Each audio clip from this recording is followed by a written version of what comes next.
This is going to be conditioning scatter.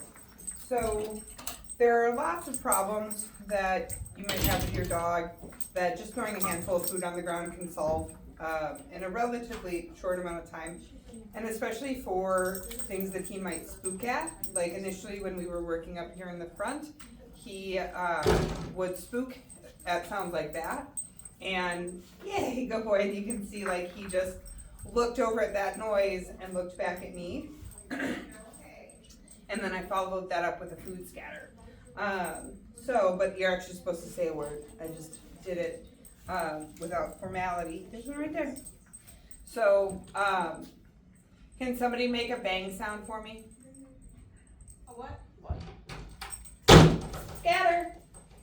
So, big noises, people walking by the house, anything he kind of alerts to, even like at your nose work class or something, can be followed up by that scatter. And the way I like to do it at home is to have a couple of treat stations around, and anytime I pass one, I'm going to scatter and throw 3 to 5 treats on the ground and move on. You want to make sure that you're not only doing food scatters when your dog is getting a little excited. I want to make sure that I'm doing them as training, putting money in that bank. Scatter!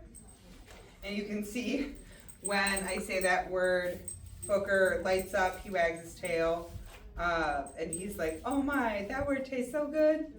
Scatter! Good boy. And then I just want to make sure they're 2 separate beats. I say the word, then I throw food on the ground. Even if I'm holding on to a bowl like this, I'm not resting my hand in here, I'm not reaching. I have quiet hands. I say, scatter! And then I throw food down. Good boy. You're so talented.